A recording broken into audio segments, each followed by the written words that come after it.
The key thing is just never to rush unless it's in clear distress.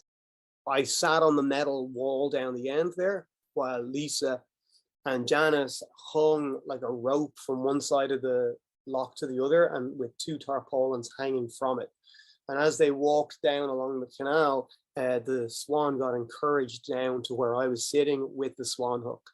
One of the reasons we do believe ravens featured so heavily around the Morrigan and why she was seen as kind of the goddess of death and of war is probably because ravens were very opportunistic and, you know, battles were a common scene at the time. This is day 2 after an awful bang into the head. You can see he can't keep his head straight, but he's already eating away on his own. And from this day, it was just medication twice a day until he fully recovered. If otters are removed from a kind of an ecosystem, the other species pretty quickly start to suffer. That's where I kind of want to mention the history of the sea otter. You're even just devising a small like microcosm of predator-prey interactions that you can go through into detail with your kids and with your students.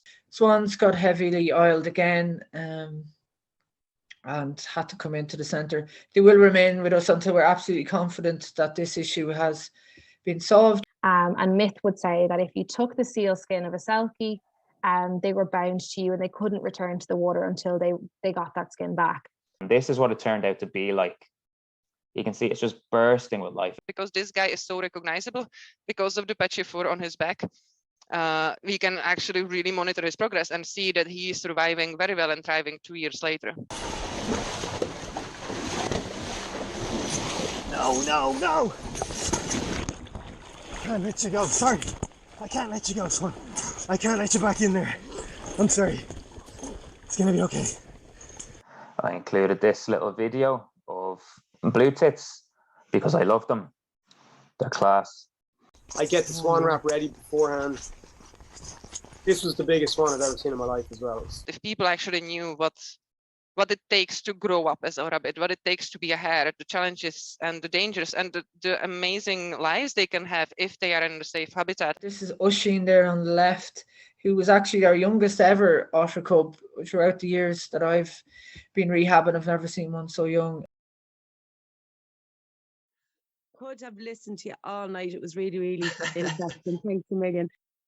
That was a brilliant talk, Ben. Thank you so much again for coming on. My pleasure. And, thank you everyone as well for all your questions as well. There's some fantastic questions in there. I felt like I really learned a lot from it too. Thank you so much for joining us. Thanks everybody for coming on. Thanks everyone for signing up. We are really grateful. Thank you so much, guys.